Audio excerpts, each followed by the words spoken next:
Alrighty, let's go. Welcome back into the Skooshi Sport Podcast for your NRL Round 6 review. It just got wrapped up for the Sunday afternoon games. Tigers just defeating Newcastle. Very, very impressive win by the Tigers. Just quite there, looking red hot. Tell you what, that was a pretty wild weekend. A lot of bloody points scored over the weekend. PVL ball was in full swing. Had some good weather. Had a couple like deteriorated defenses, players out, that sort of thing. It really did make an impact on some of these teams because we definitely had like I said, high scoring ones, couple little blowouts there as well. And it's just very interesting to see where the comp is at sort of after 6 weeks. Like, it's wild how it works. You have like a team like the Eels has conceded 50 points now twice in 6 weeks, but then they've gone and beaten like the Premiers within that 6 weeks as well. And like, it's just, I don't know how to work out. And it's really weird, right? Like we've had Storm 4 losses in a row now, and they started 2-0 and we're thinking, man, we've underestimated them yet again. And they go lose 4 on the trot and look very ordinary while doing that as well. So before we get into it, make sure you give us a massive like and subscribe to the channel as well. Make sure you go follow all my socials down there in the comments. Mate, get subscribing. Facebook's nearly at 3,000 as well, which is what you love to see. TikTok nearly at 1,000. Make sure if you have Instagram, go follow the Instagram as well. Posting everyday stories and whatnot. But let's get straight into it. Let's get stuck into the ladder here. So the top of the table, both on 10 points here. One loss each is the Panthers and the Tigers. Obviously, Panthers having their first loss of the season. Honestly, I think the Panthers will be okay, but it is really good to see the Tigers tied at the top there. Struggled for so many years, so many years, and the new direction under Benji, I think it's his 3rd year now, is really starting to come to fruition. They're playing some darn good footy. This is not a fluke at all by any means. They've gone to New Zealand, had a really good win despite being injured. Luai has been out for 3 weeks now as well, 3-4 weeks. And the one loss they had against South, they just only lost that game as well. They've had some really bloody good wins. They went out and beat a pretty strong Newcastle team who was in some red hot former as well. Looking good, the Tigers. I've got my wires off an absolute scorching win against the Storm on the weekend. You absolutely love to see it. One of my favorite games, probably my favorite game so far of the year. You got Cowboys, Rabbitohs, Knights, Doggies, and the Roosters all on 8 points there. Obviously, a few of those teams have had the bye, but all those teams have had 2 losses as well. On 6 points, you now have got Manly off back-to-back wins into 6 points with a bye there. Sharkies, Broncos, and Dolphins all on 6 points. All had 3 losses for the season so far. And then rounding out on 4 points, you've got Storm, Titans, Raiders, and Eels. 2 teams that finished in the top 4 last year and now sitting essentially in the bottom 4 at the moment. All on 4 losses, which is wild to think about. Then sitting at the bottom, 2 wins behind the rest of the competition at the moment. The St. George Illawarra Dragons on 0-6. They are needing to find God. They're an absolute deer in headlights of really struggling for direction. It looks like they had an improved effort on the weekend, but still not good enough to beat a Manly side that I wouldn't even really rate as a top 8 team. It's just you look at their draw. I don't see when this win is coming. It will probably come out of absolute nowhere. I just don't see where this first win is coming. I can honestly see them going into the origin period like 0-11 or something like that. But let's get straight into it, guys. Let's start with the Doggies and the Panthers. 32-16. Not to the Panthers, but to the Doggies. Now, everyone and his dog, punter, like excuse the pun there, thought the Panthers would win this one and win this one comfortably. And they had every right to do so because the Panthers had won their previous 5 games all by 20 points plus. And look, I don't want to take anything away from the Bulldogs. The Panthers were definitely off their game in this one here. But at the same time, if the Panthers give you opportunities, you've got to take the opportunities like that is given to you by a good team like the Panthers. And that's exactly what the Doggies did, man. They, right from the get-go, they absolutely took it to Panthers, and they 100% deserved to win this game in the end.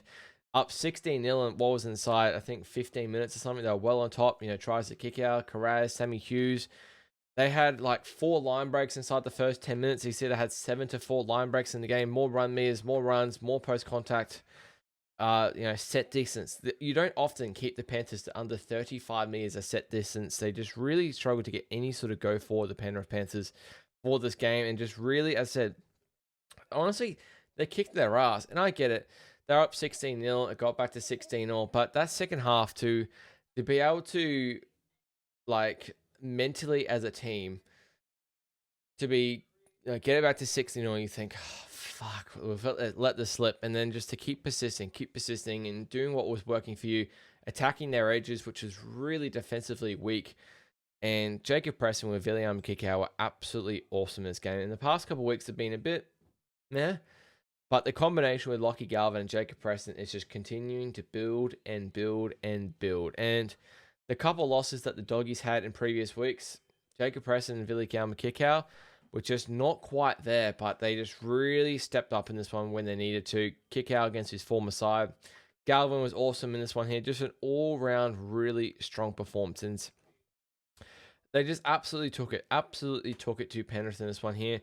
Super solid at the back. Karaz, Tawala was awesome. Very underrated, at the moment. Sherry, I thought, was awesome filling for Critter.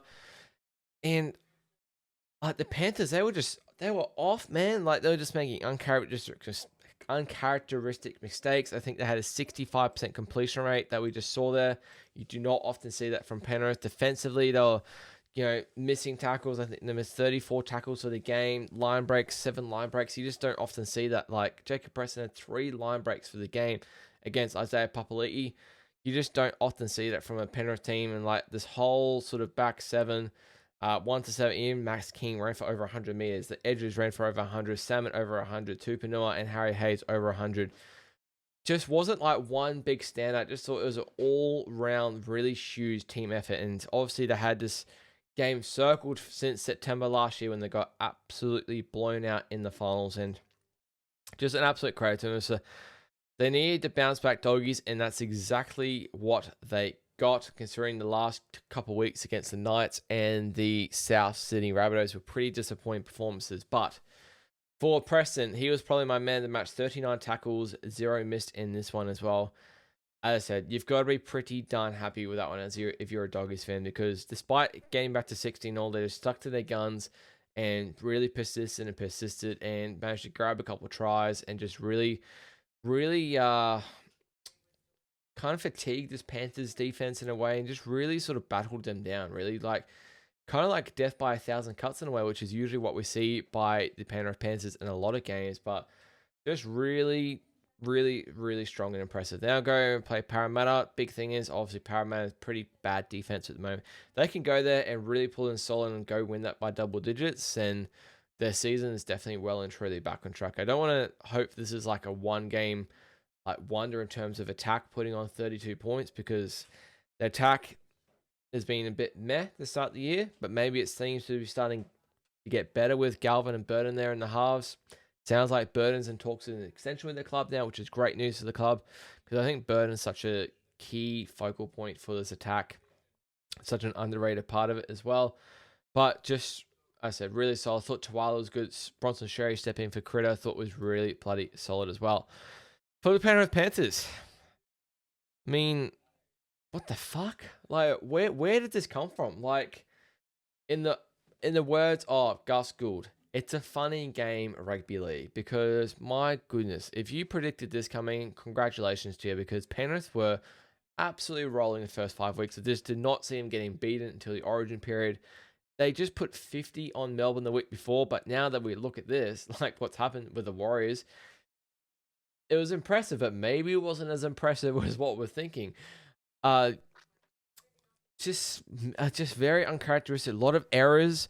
Tom Jenkins obviously continues to produce 2 tries yet again, 14 tries in 6 games. He's an absolute freak.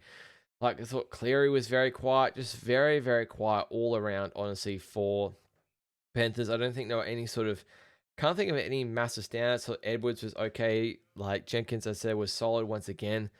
Just, man, we look at the errors. I just want to see the errors. 2 from Edwards, 3 from Jenkins, 1 from McLean, 1 Toto, 2 plays, 1 Cleary. 1 IPAP, 1 Liam Martin, 2 Isaiah Yeo. Like, Isaiah Yeo doesn't make errors. It was really strange to see. And I think that first kick out try as well, he just absolutely pushed off Isaiah Yeo, which is you just don't ever see. You just don't ever see.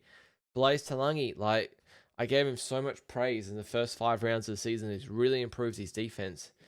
Preston gave him an absolute bath. 9 missed tackles for Blaze Talangi is just not NRL standard, and he got absolutely torched all game, unfortunately. Just a lot of missed tackles. Like, for Tom Jenkins and Liam Martin, the only 2 players in this team to not have a missed tackle. Very, very un-Penrith-like. Now, they are human. They're allowed to have flat games like these. I'm not worried about Penrith. I think they'll be able to bounce back. They got the Dolphins next week. Obviously, if they don't bounce back, then we'll maybe question if they just started their run too early. But they're a champion team. Like, they won the fucking comp 4 years in a row. I'm not too really worried about Penrith. Dragons and Manly Seagulls. Dragons 0-6. Manly 2-0 under Fosbull, baby. 28-18 in this one here. And honestly, after 16 minutes, I was like, holy shit, this is going to be 40-0. It's going to be another drubbing. What are the Dragons doing? And then, to the Dragons' credit, they ended up actually getting the lead in the 45th minute. I did think, is this the time? Because Manly have got a shocking record down in Wollongong. I just thought, maybe is this the time? They've really looked like there was a terrible first 15 minutes. Like, terrible. And then they really started to ramp it up. Couple quick tries before halftime, and then they scored Seti 2 just after halftime. Well, I thought I had a really solid game as well. Look at the stats. It was very, very even for pretty much majority of the game. And then I thought it was their time. And then it's just like they didn't score a point in the last 35 minutes, and they let in 2 tries. And Manly sort of got over the top of him. And it looked like a better effort from after minute 15, but it just wasn't good enough. Like, they made the change during the week to bring Kyle Flanagan back earlier, put him at 7, Atkinson at 6, which I don't know what, like, it was just, to me, a jersey swap in a way, because Flanagan still ended up playing on the left, Atkinson still ended up playing on the right. It didn't really, really make a whole lot of sense to me, I guess. Like, it just seems like they changed jersey numbers, but the role didn't really change too much. Like, 12 errors each. Look, it wasn't the best game of footy I've ever seen, but, I said Manly just had to do what they did, play in front of them, and they just got the job done, right? Let's start with Manly, because I said they were the winning team here. Ruben Garrick, his best game so far, easily this season, scored 2 tries, 18 runs, 240 meters, scored off the kickoff as well, which, fuck me, like, that just sums up the Dragon season so far. To not even like have a winger marking there whatsoever, for Val Holmes to miss a tackle like that, it's just embarrassing. To just score down the length of the field from 1 pass off, it's just embarrassing, absolutely embarrassing. Who else I think thought Kobe Henry had a really solid game? Ola Kawatu looked pretty threatening as well. Turbo obviously had a try and a try assist in this one as well. He kind of was a bit quiet from like minute 20 to minute 60, that middle 40 there. He didn't really seem to do a massive amount, but as I said, they just got the job done. Paseka was okay. As I said, Olakawatu, thought Gerbo Gerbo only played 20. He actually, the Gerbo. He copped something happened with his eye. He fucking looked like fucking pufferfish, but with one eye. It was like a Popeye. It's just like, oh my God. It looked like something out of a fucking cartoon movie. It was pretty fucking wild to see. I wouldn't say, like, it was okay performance by Manly, right? Like I said, they got the win. They got the job done. Just trying to sort of think back to the game. Like I said, like, Turbo was a big impact. But it's not like I thought Saab, like, was okay. Kohler was pretty threatening as well. I thought Garrick was probably their standout, definitely by far. Did I think Fogarty and, like, Luke Brooks produced a whole lot? Like, no, like, not massively, really. Like, I still have questions about the halves. Still question about Brandon Wakeham getting the starts in these games, and then Jake Simpkin coming on. Burbo couldn't really back up his good performance last week. Like I said, they got the win. I wasn't massively impressed by Manly. like at all? Like, have they proved to me that they can turn around and be a top 8 team? Like, no, not really. Have they turned around and improved? 100%. But I just don't really see them as a finals team and keeping this up for the last, 20 weeks of the year. For the Dragons, as I said, it was a better effort, but in the end, it just wasn't good enough. The halves, just like we talk about Dan Atkinson going to the 5 to do more running, but he only had 6 runs to 59 meters. Like, what's the point? Like, this is what I mean. Atkinson still kicked for 472 meters, and Flanagan kicked for 72. Like, what? Like, who's the actual 7 in this team is what I want to know. It's just confusing, right? I'm so confused. I just want to see the ball receipts in this game. Receipts, 62 Atkinson, Flanagan 56. Like, what are we doing here? Like, Shane Flanagan cannot come out during the week and say, Kyle Flanagan, he's our best 7. He's the best guy to manage a game around the park. But for him to have less receipts than his 5'8" and to have 2 kicks for 72 meters, like, you may as well just swap him back. Like, what is the pinpoint at Dan Atkinson's game and such a key part in why he is the player he is? It's his running game. Like, we know, everyone's talked about it preseason. He's a 6, Flanagan's a 7. Atkinson's a 6, Flanagan's a 7. They don't do it for the first 5 weeks. Atkinson at 7 there, and it just hasn't worked because Atkinson is kind of playing this boring game. He's not running the footy, and his kicking game is not quite up there to scratch. Flanagan has been 7s before, 7s for the Roosters, for the Doggies as well. He can manage a team around the park. And then you finally make the change to bring Kyle Flanagan back earlier. Whether it was meant to happen, I don't know. And to put Atkinson in the 6, and to have Atkinson just run the ball 6 times, for him to have, 16 kicks for 472 meters, and Flanagan have 2, it's just not good enough. It's just terrible. It's either terrible coaching or terrible in-game management. I don't know what it quite is. It's such a letdown. Like, they don't seem threatening at all on 5th and last. Like, it kind of seems like you know what you're going to get. It's just very, very frustrating. Anyway, Setu 2, I thought he was probably the best Dragons in this team. 22 runs, 220 meters, obviously scored a try, 2 line breaks, 7 tackle breaks. He was very, very impressive in this one. Considering he got dropped a couple weeks ago, this is his return game just because Farley got suspended. Surely you keep him there next week. Like, fucking surely. Obviously, Tuipulotu did get injured during this game. Hope he's okay.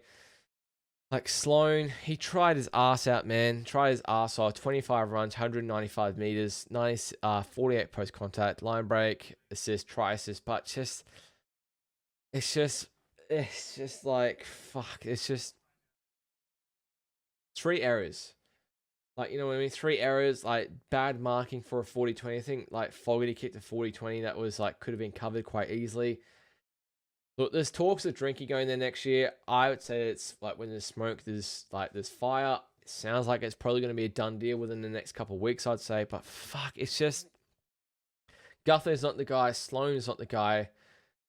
I need to probably sign Drinky. Like, they need to sign Drinky. Obviously, Jaden Sewers left the club. Says he's going to be leaving the club at the end of this year. If they pay Keon Colomatani $1 million a fucking year to have Keon on the edge, I will blow up the Larks. I'm not a fan of this team. I'm wearing a Warriors jersey. If you're listening to the audio, I am a diehard Warriors fan. If they put Keon Colomatani on the fucking edge for $1 million a year instead of the middle, which is his best spot, I will blow my top off because he is an out-and-out middle. He is not an edge. They have to find, surely someone can go on that right edge. I'm not sure who it would be, but surely he's the guy to have big minutes in terms of in replace of Emery Gula.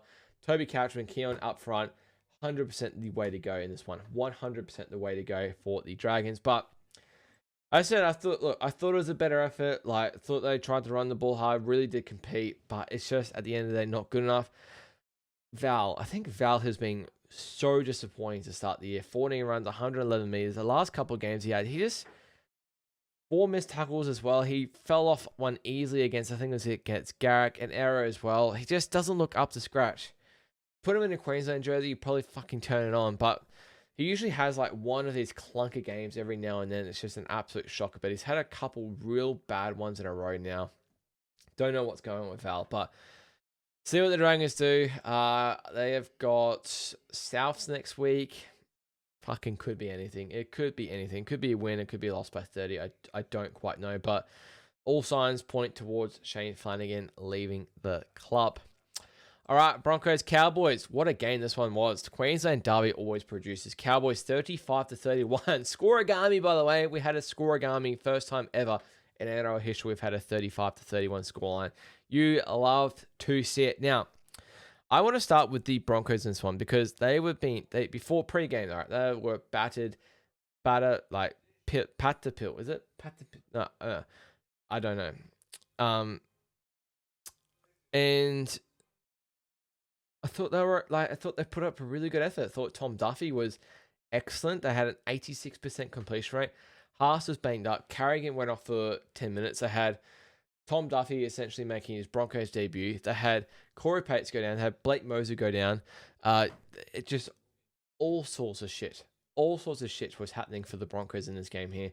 And they still managed to come up against a really good informed Cowboys side and put up 31.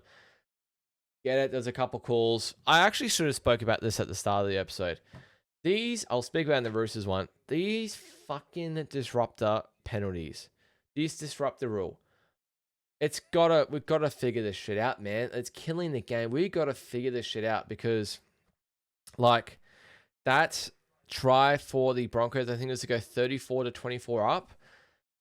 Mate, in what world is that? Why do we have this disruptor rule? Like, I hear it all the time on different podcasts. Isn't the beauty of being a good fullback or someone at the back a good winger when you're under the high balls, despite all the kick pressure that's coming onto you, to be able to still go up and get it? But now we're talking about, you can't be doing this disruptor stuff. Like, what?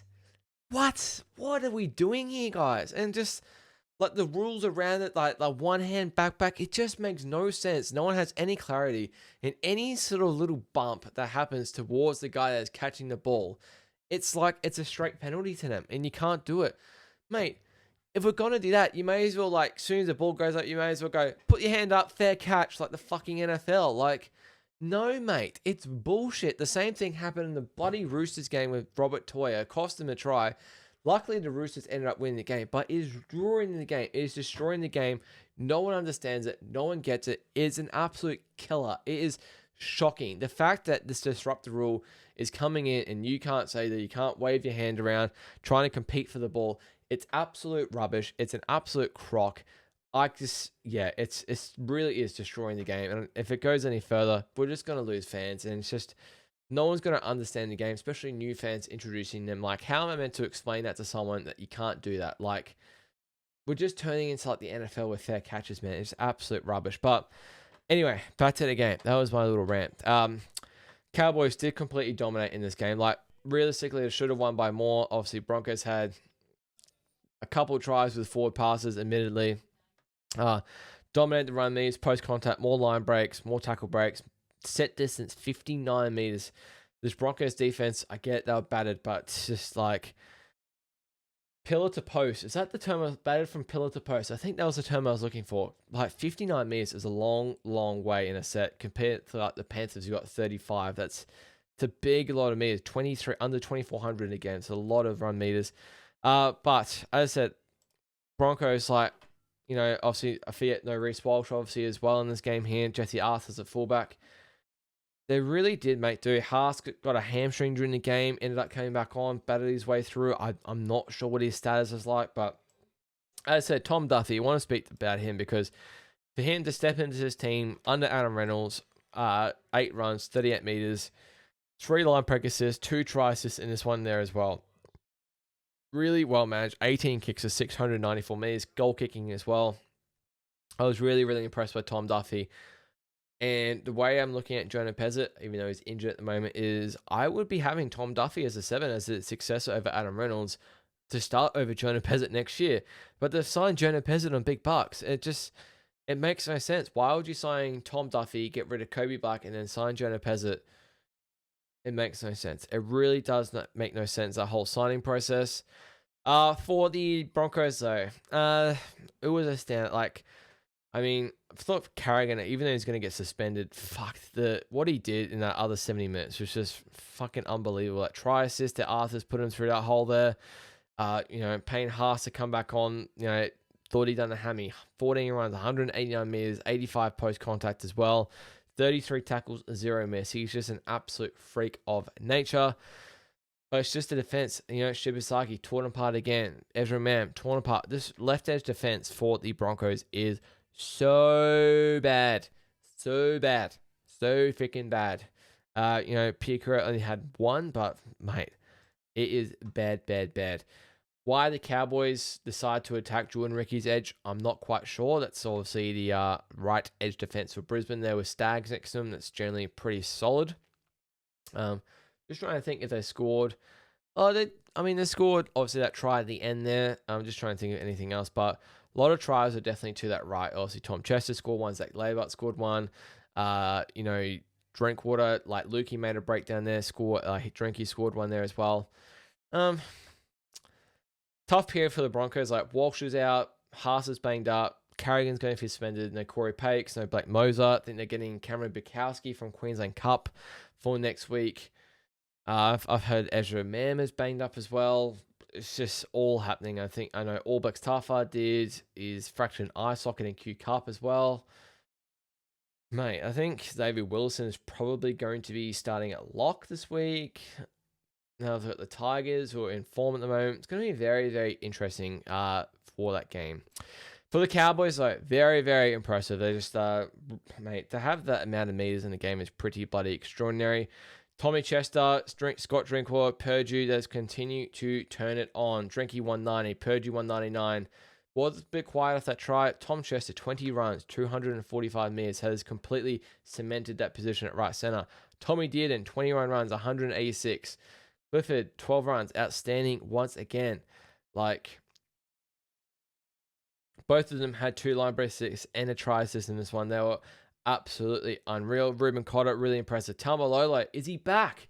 19 runs, 241 meters, 85 post contact in this one here. 16 tackles, 2 miss. He was extraordinary. Sonny Luke coming on for Reed Barney, who got a HIA. Hopefully he's okay. 70 minutes in this one. Obviously scored a try, 9 runs. In this one here as well, he had 42 tackles and 2 miss. He was unreal, Sonny Luke. By far and away his best ever display in the NRL, which you love to see. Obviously, a lot of praise for a guy like Sonny Luke. Zach Labart came late onto the wing. He was very impressive as well. Thomas McKaylee, 209 meters as well. Very, very good performance of a lot of the standout players in this Cowboys team who you should expect them to stand up. And, Drinkwater, Purdue, Tom Chester, Tolangi, Dearden, Tamalolo, Ruben Cotter, Thomas McKaylee coming onto the scene. Zach Labart's a good player. Just a lot of the good players standing up in the Queensland Derby, which is exactly what you want to see. Cowboys and Todd Payne under pressure are 0-2, now won the next 4, including wins over the Storm and the Broncos, the Titans, and I forget who the other team was, but still, they are looking very, very good. The Dragons. Right, next game, the Perth doubleheader in this one. PVL ball was here, 36-34 to the Raiders. Holy shit, this game. I don't even. It was entertaining, but it was fucking ugly to watch at some points. Look, Raiders, they got the win. They needed the win so badly, but they tried their best to absolutely lose it at the same time. But I will say that first half they displayed, just looking at the team stats, I'll point out anything notable. Look, you can point out there more runs and more run meters for South, more post contact, more line breaks, but South were running downhill when they needed to, pretty much in that second half, in the end of the second half there as well. So I can definitely understand it, but 72% completion rate from Raiders is man. They really, let's talk about the first half, sorry. First half, I thought they were great. I thought Souths were terrible, and they just really took advantage of Souths, how bad they were.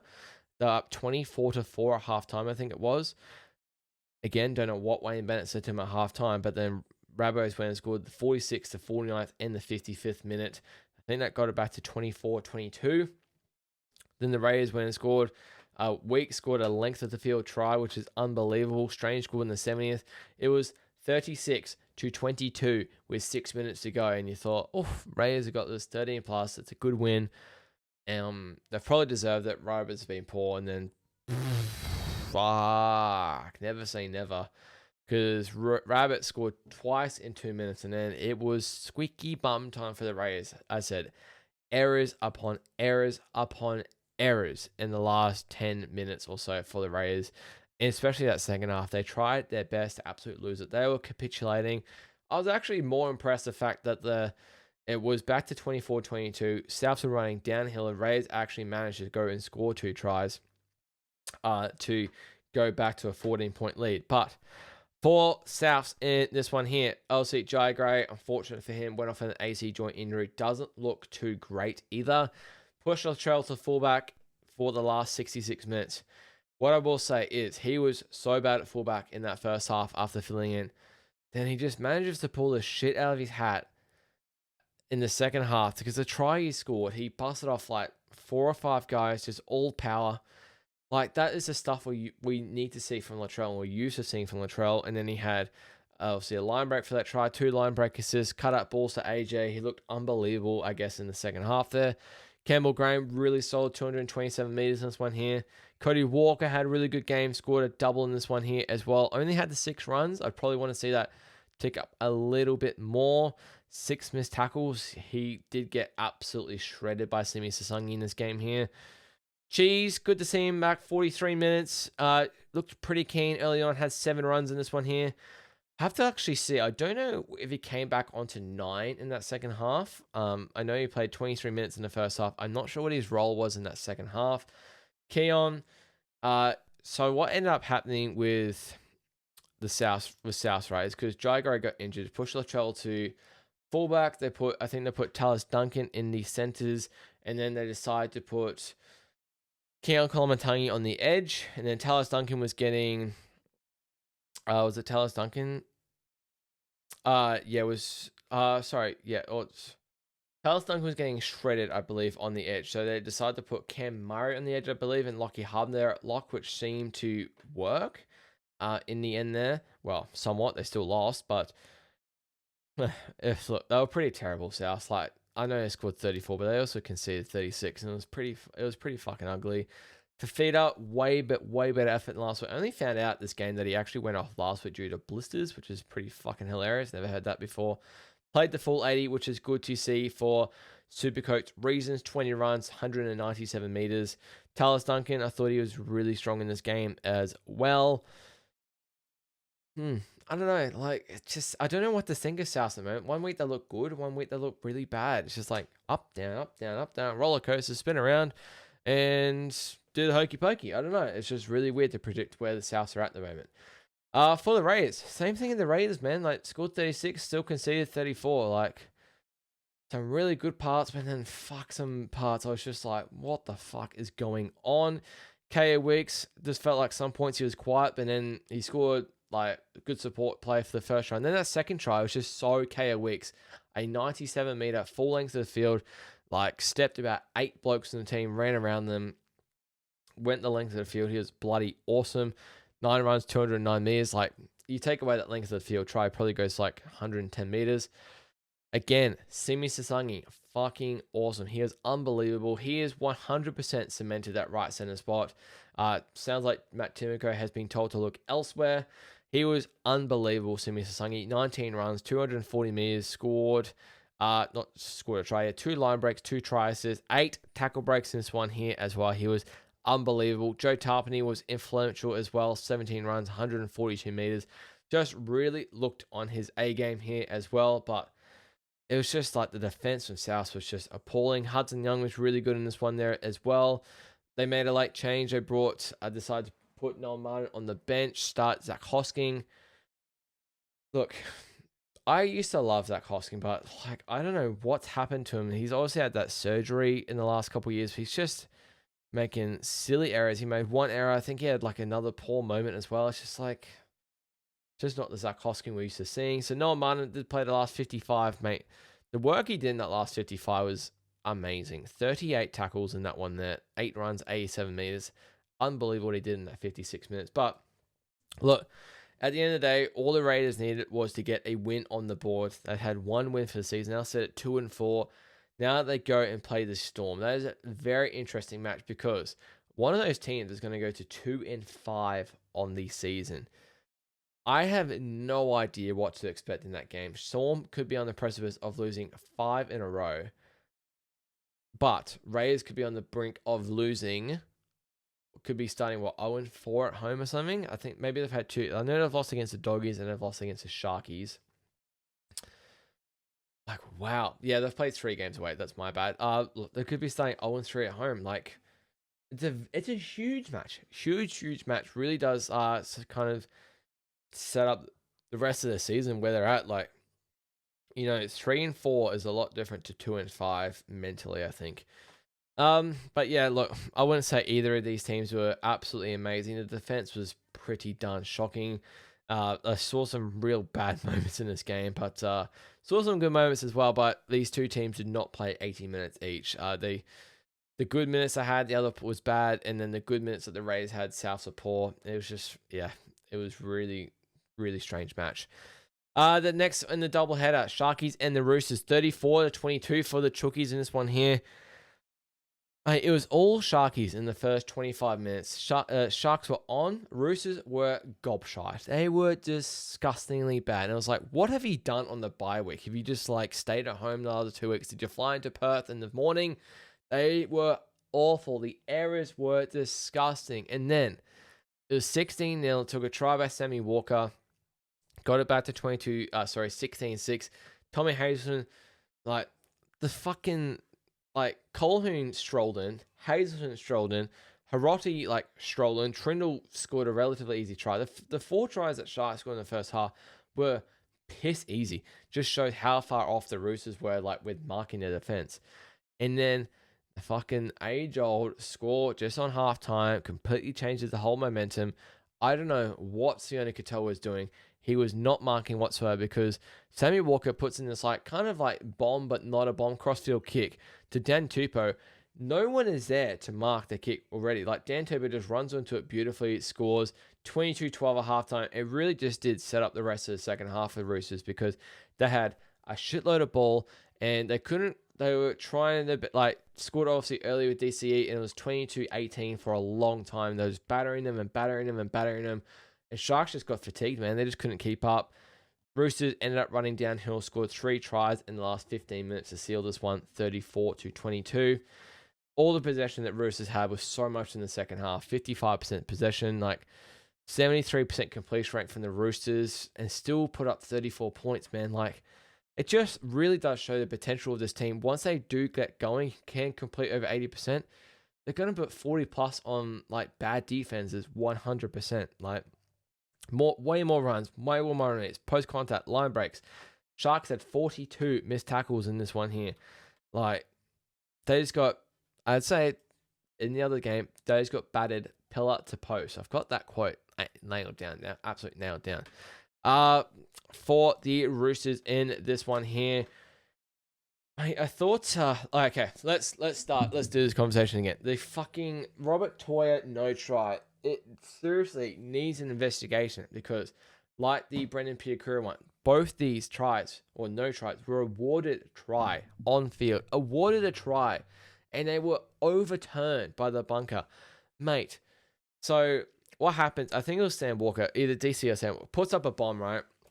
And I think Sam Stowstreet goes up for it.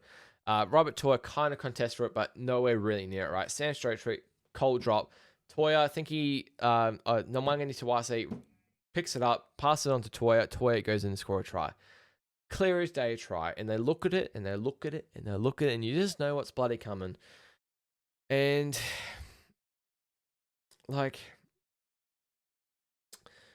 Toya, when he goes up for the contest, has kind of, taken his eyes off the ball for a fucking half second.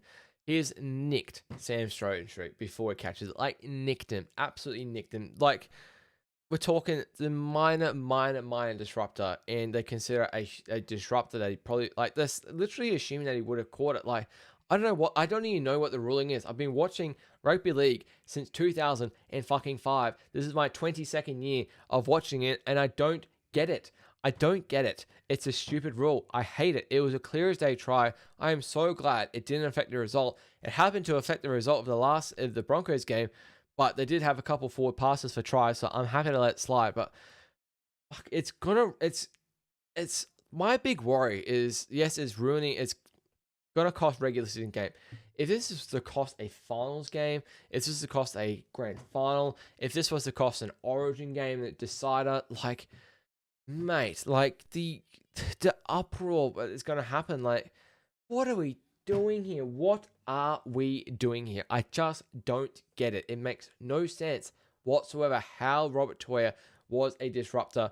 And funnily enough, Graham Annesley has come out today and said both calls were incorrect. Should have been tries. Fucking miss me. Just miss me. I hate it. What is the point of Annesley coming out and saying that they are incorrect? What does that do? Go like, cool. Doesn't give us our fucking Supercoach points. Doesn't cash any bets. Like, it does nothing. It really does destroy the game. Absolutely irks me. I hate it. I hate it. I just hate it. Something needs to be done about it. Something massively needs to be done about. Yeah, I just don't get it. And I said, I've been watching League for 22 years now. Think about someone who's watched League half the time. They're still 11 years, or quarter of the time, or it's their first year watching, or they started watching when, they got interested because of Vegas or something else, or like Magic Round. So third or fourth year watching, they'll be like watching like, what the fuck? And they've got the same reaction as people who's been watching League for 20 plus years, mate. Get a grip. Like, we need to really get a grip. It's really going to cost the game shortly. Yeah. Anyway, where was I? Roosters. Tedesco, awesome. 23 runs, 287 meters, 74 post contact, 2 line breaks, 6 tackle breaks. He was absolutely immense, I thought. The Roosters, Tanu Tupou scored a double once again. I think he's got like the most tries against the team he scored is against the Sharkies. Absolutely loves it.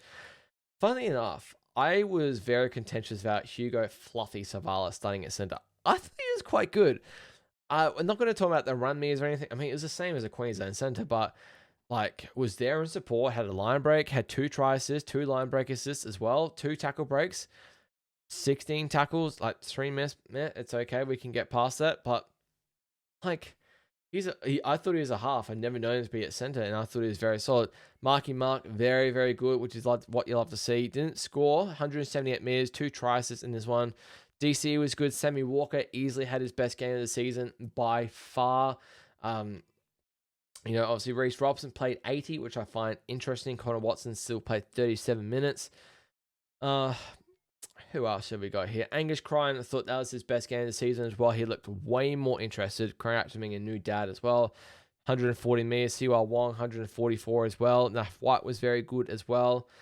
Probably a bit of I'm not sure what happened to Lindsay. Did he get HIA?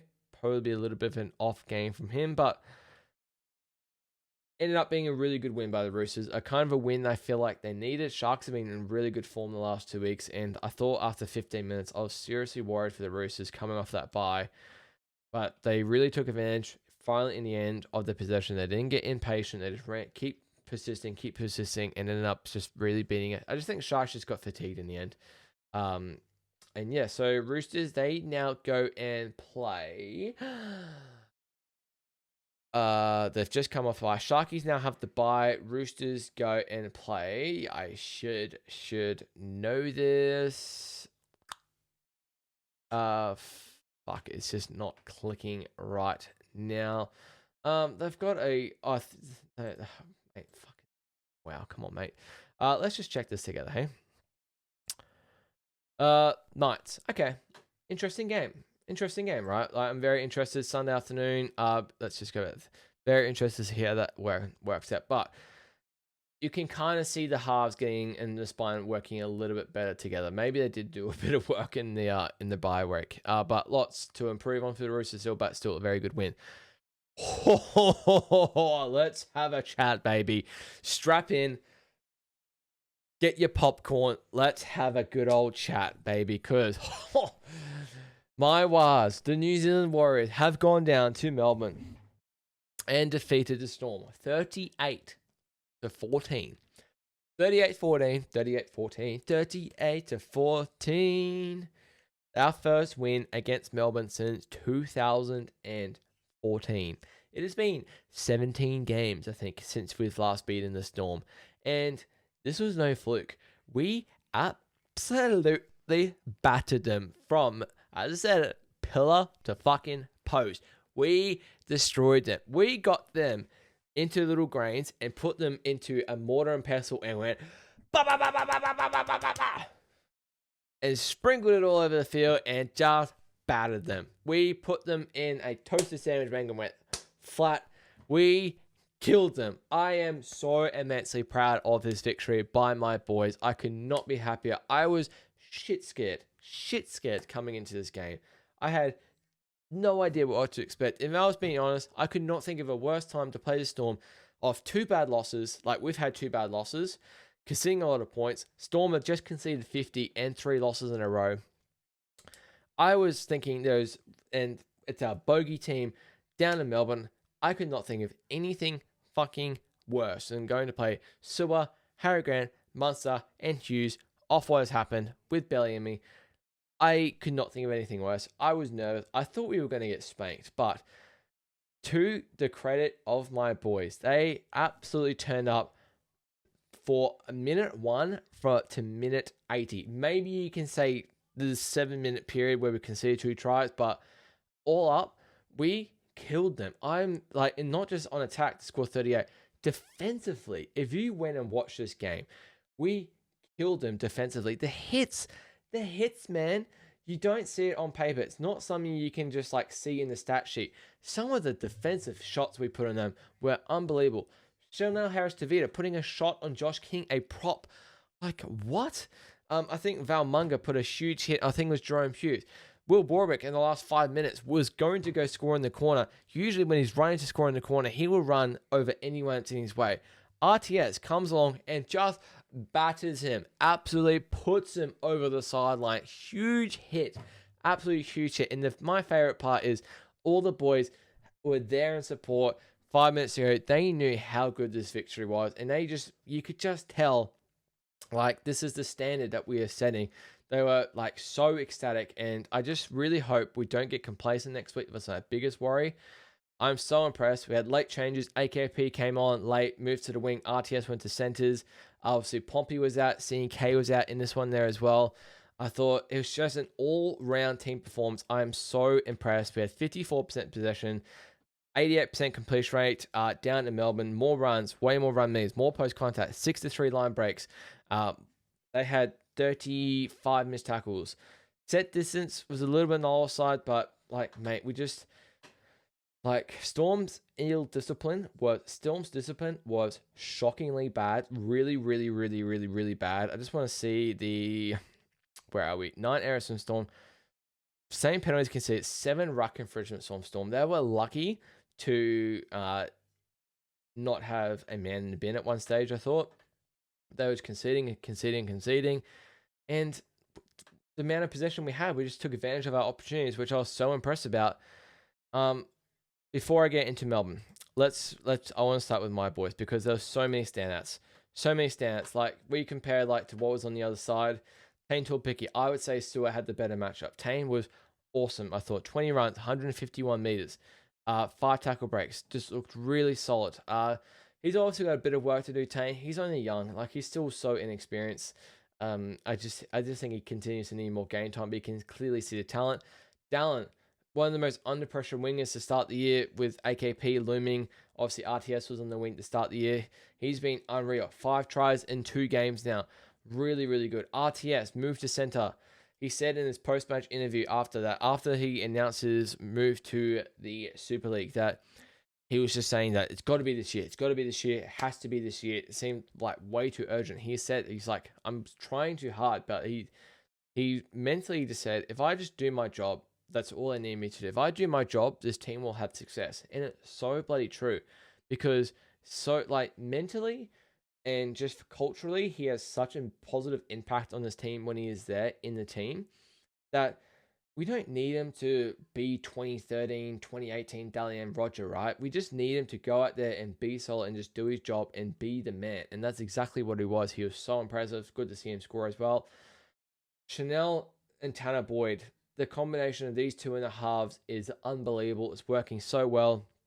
And I was so excited for Metcalf to come back. But now that what I've seen, 2 weeks he was in there, and now what I've seen the previous 3 games in this week, I think Metcalf either needs a few games in New South Wales Cup to just get either his confidence or form back, or he needs to be on the 6-man bench, because what I'm seeing from Chanel and Tanner Boyd is unbelievable. It's a combo you never thought it'd work together, but it's just working so well together. I love Chanel. Defensively, he is awesome for a 6 as well. 15 tackles, 0 missed. He had Joe Chan and Jerome Hughes running him all night. Joe Chan had a shocker, by the way. And he 0 missed tackles. Absolutely unreal. Fisher Harris, awesome. Wade Egan was torching the Storm, like quick play to balls, that sort of thing.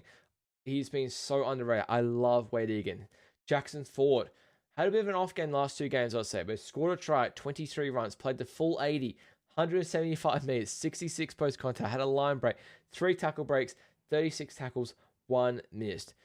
Unbelievable. It was just so good. Dimitri Valmunga off the bench, 18 runs, 137 meters in 41 minutes. Tanner Smith, injured hammy, but still churned out really good stats in 26 minutes. AKP, I thought was really solid for his first club game. 12 runs, 114 meters, 80 minutes, obviously 80 minutes, but I'm just so proud. Ali Leitao, he has his defensive issues, but on attack, he is immense, man. He is an absolute weapon. I'm just so proud. I am ecstatic, over the moon with his performance. And we started hot. We was up 12-2, and it went back to 14-12. And I was like, oh, we've let Storm back into it. They're going to start running downhill like they did against Parrot in round 1. And we went 26-0 from there. And it wasn't just 26-0. It was obviously 26 points, but they're keeping to 0 after the 15th minute. We absolutely destroyed them defensively and on attack. Took advantage of opportunities. The bounce pass is back. We had 2 tries off a bounce pass. It was just our night. And if that's just that's our A game. I don't expect us to be at our A game every single week, but if we can produce that in finals, I think we can go a long way. Call me stupid, call me biased. I just really believe in this team and what I've seen. I think we've got the forward pack. I think we've got the back line. I think we've got the halves. We've got the edges. We've got Lecker. We've got Laban. We've got Aaron Clark. We've got you know what I mean? We've still got Mitch Barnett to come back. This team is awesome. Still got Kurt Capel to come back. We've got Pompey. We had no C&K. There's just so many, it's just awesome, man. It was fucking awesome. So awesome. For the Storm, what is going on, man? Have they lost their aura? Have they lost the dog in them? 4 losses in a row, and not just 4 losses. Up at halftime, dominating against the Broncos. I think it was, 16-0 at halftime or something? 14-0, dominating them. Didn't score a point second half. Go out next week against the Cowboys. I think they were up by, 10 points with 10 minutes to go. Concede 3 tries in the last 10 minutes. Lose against the Cowboys. Then they go out last week against Penrith. Get put 50 on, lose by 40. Then this week, get put 38 on at home by a team they've won 17 times in a row. 26-0 after the 20-minute mark. What is happening with this team, man? What is happening? They were so off. They could not compete. I have only one standout really in this team, and that's Cooper Clark. Played 67 minutes, scored a try. The 10 runs to 83 meters don't really show the good runs that he had. He had one that try that he scored was immense. 5 tackle breaks. I know he had a couple offloads in there as well. He looks really good. I know Bellamy really rates him as well. But everywhere else, Sewell was quiet. Warbrick was quiet. Howell was Leo. Don't expect him to be there next week. Joe Chan has had a cracker start to the season. He had the Barry Crockers of Barry Crockers. He got a drilling at halftime personally by Bellamy and comes out second half and plays the ball the wrong fucking way and gets hooked. It's just it was ghastly by the Storm. Absolutely ghastly. can they lose 5 in a row? Like, everyone thought they couldn't lose 2 in a row, 3 in a row, 4 in a row. Hey, they've got to go down to Canberra now, which won't be easy. It's very weird to go down there. I don't know what to expect. They were so off. They just aren't themselves. They're really missing Eli Katoa. I don't think they're missing Papenhausen because Sua's been awesome, but they're really, really missing Eli Katoa a lot. And I think they're missing Nas. I think Nas is a really, really underrated loss to this team. So yeah, I don't really know where the Storm go from here. I know Bellamy's a good coach, but fuck, it's a lot to figure out from here. The one saving grace the Storm have is the Penrith Panthers were 1-5 to start last year. They're sitting dead last after 12 rounds and still made finals, got to a prelim, nearly made a grand final. But when you look at this team, right, they're missing Xavier Coates a lot as well. So Sua's awesome. Warbrick is solid. Howth has been meh. Meaning is meh. Leo ain't it. You still got Munster and you still got Hughes there. Stefano's been meh. You still got Harry Grant. Josh King is meh. The forward pack is pretty ugly. Joe Chan is being not good that game. Lasardi still needs Lasardi back majorly, but I do believe Cooper Clark is a future there at Storm. Trent Leo had an absolute shocker. Like, they don't have as strong as a team that they used to, really. So it's just interesting. I'm really interested to see where the Storm go in the next 3 to 4 weeks, definitely. But 38-14, baby. Up the bloody waz. On to Sunday afternoon footy. Holy shit. Everyone saw this coming, right? Fucking hell. 52-10 to the Titans over the Eels. Second time the Eels have conceded 50 points in 6 weeks. The first team to ever do it, I believe, in the first 6 weeks of the comp. Titans were just awesome. Like, I get it. Eels are battered with injuries, that sort of thing. But, mate, to come out and concede 52 against the Gold Coast Titans at home, that's pretty bloody embarrassing. Not like the possession was huge amounts. Just, like, Titans were awesome. And Eels are, 64% completion rate. 76 by the Titans, so it's not like it was amazing. More run meters, more post contact, 10 line breaks. Like, 10 line breaks is a lot. Keanu Keeney fucking gave them a bath. He was unreal. Jane Campbell was unreal as well. Let's start. I just mainly want to talk about the Titans because it was really impressive. Keanu Keeney, by far, in a way, his best game. Definitely this year, probably since he played for New Zealand. 23 runs, 263 meters, 67 post contact, 4 line breaks, 2 line break assists, 3 try assists, 6 tackle breaks as well. He killed them, absolutely killed them. Good to see Fine Money score a double as well. It's been a bit quiet since round 1. But so all around from that, like, Fafita was awesome, Philip Sammy was awesome, Jaden Campbell, 206 meters, that did include an intercept. Really good all round. Tino, by far, hitting away his best game, 16 runs, 180 meters, 61 post contact, 19 tackles, 2 missed. Aaron Mahal was awesome as well. Just a really good all-around team performance, I think, from the Titans. They've been slowly, steadily getting better. I know they were 1-4 going into this round, but they got battered round 1. They got battered round 2, I believe it was. I think that was against the Cowboys. Then I kind of figured, like, they lost. They beat the Dragons, and then I think, like, they put up a competitive performance, I thought, against the Broncos last week. Just didn't quite get there. They've been slowly getting better, and it's kind of what we saw with Jason Riles last year, right, with the Eels, where they started the year really, really ugly. They just kept believing in the systems, but at the end of the day, like, what are you seeing in this team? You still got Keanu Keeney, still got Jojo Fafita, you still got AJ Brimson, Phil Sami, like, Ilias can do a job. Jaden Campbell is awesome. Sam Verrills is very underrated. You still got Tino there, like, who should be better than what he has been to start the year. Aaron Mahal is very, very good and oncoming. Bo Firma played Origin. And guys like Cooper Bai, Mo Fodawaker should be better. Oliver Pascoe seems like he's awesome. He had 33 tackles for none-missed. Like, you've actually got a team there with the Titans, but they've just never had the right system. But it kind of looks like they're buying into the system, which is really good. And Hannah is making a positive impact. And we're starting to actually kind of see it on the field. And, like, it's not from a lack. Hasn't been from a lack of effort the first 5 weeks. I don't think their record. It's just been new systems, like new adaptations. But good to see Keanu Keeney and Jaden Campbell really, really roll together.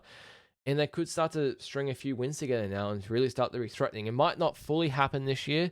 They might near the back end of the year. I did say that in my preseason preview.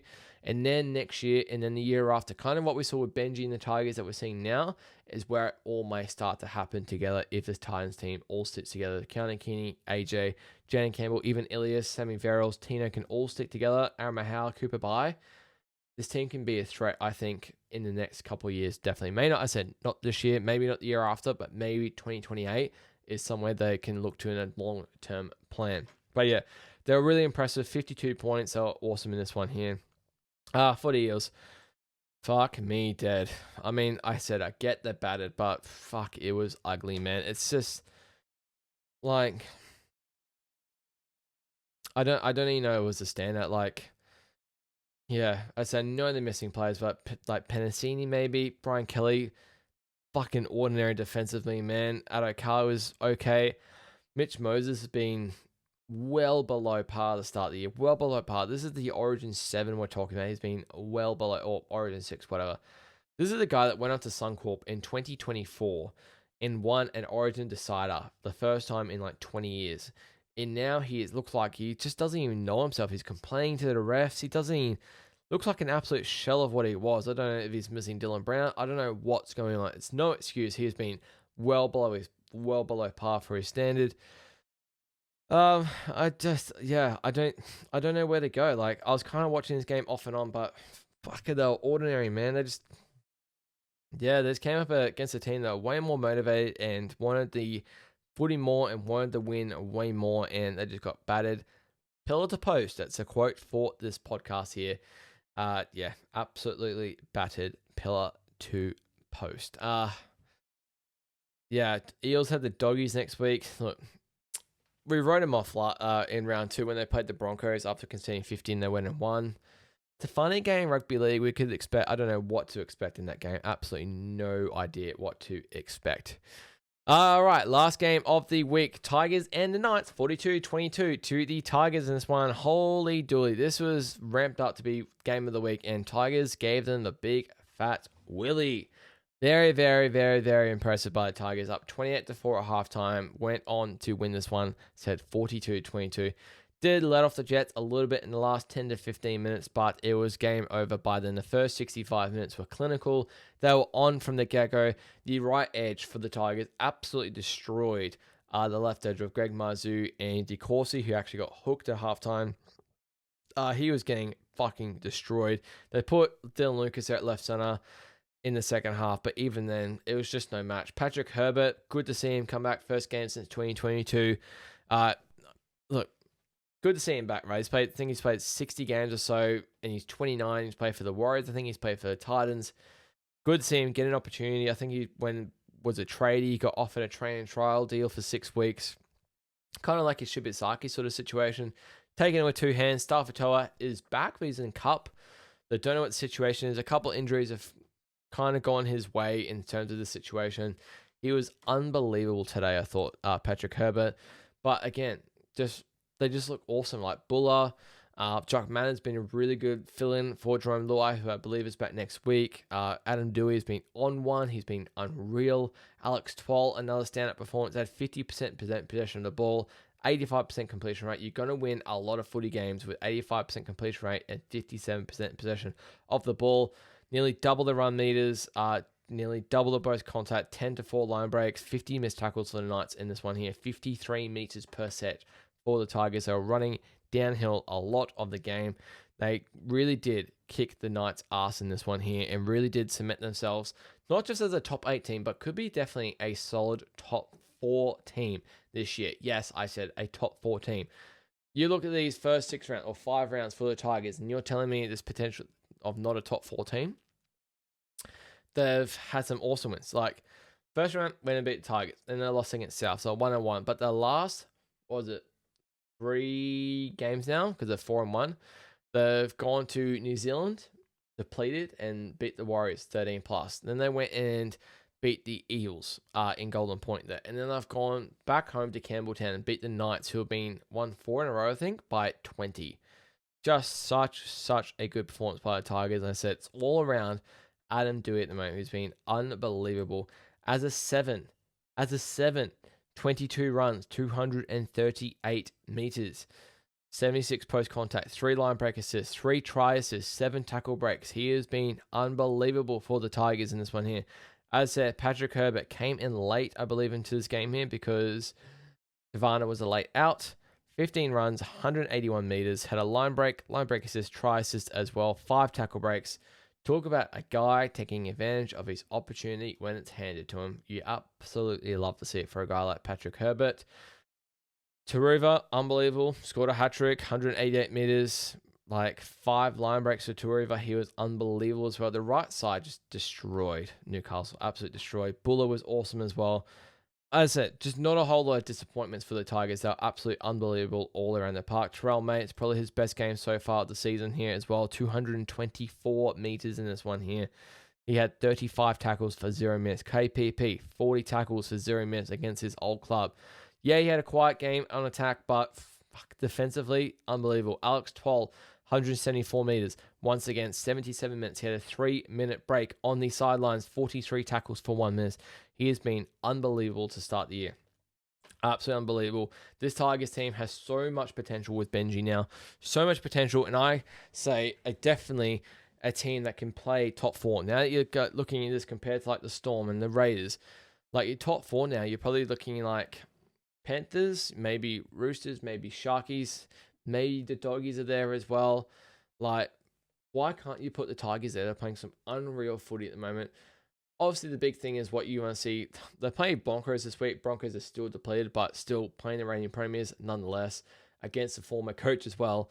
It'll just be very, very interesting to see how they go once they play like a really top 4 competitor side. I mean, they went to New Zealand and beat them 13 plus, which was awesome. So, really, really impressed by the Tigers so far. For the Knights, look, you got to give them a bit of saving grace because they've been awesome, but they're still without Kalen Ponga, still without Dylan Brown, no Braven Best in this one here.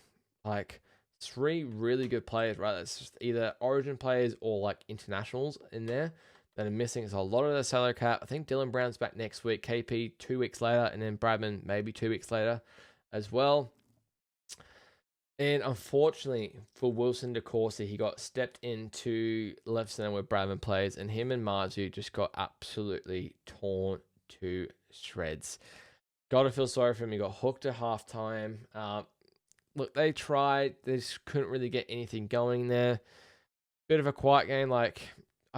Trey Mooney played 49 minutes. They had 7 runs. I don't know what's going on with Trey Mooney in these minutes, and then even just the effort that goes into it as well.